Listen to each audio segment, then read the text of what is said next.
And now on BBC2, the chilling Carnival of Souls is tonight's Moviedrome presentation, introduced by Alex Cox.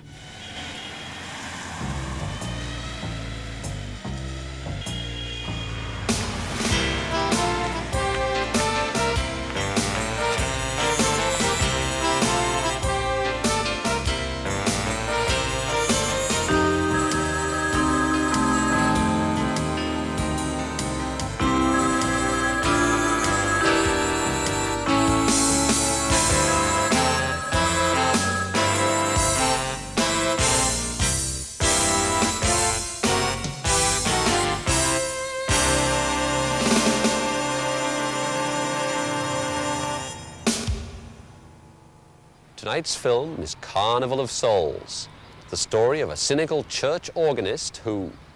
Oh, I can't tell you any more about the story. You'll have to see it for yourself. It's really strange. It was directed by Herc Hervey in Lawrence, Kansas in 1962, featuring himself and a number of his neighbors and friends. Mr. Hervey plays the head zombie. The only professional performer is Candice Hilligloss, who plays the organist. It was Mr. Hervey's only foray into the exciting career of film director. Unfortunately, not only did he direct the film and act in it, he also paid for it. I think he ran a Chevy dealership. All the cars in the film appear to be Chevrolets anyway. Lawrence, Kansas is the home of William Burroughs, author and adventurer. The Monthly Film Bulletin has called Carnival of Souls one of the most influential films of the 60s. It certainly had a tremendous effect on George Romero, whose Night of the Living Dead resembles it in tone and zombie physiognomy. It has the strange matter-of-fact quality of The Honeymoon Killers, which we saw on Moviedrome last year.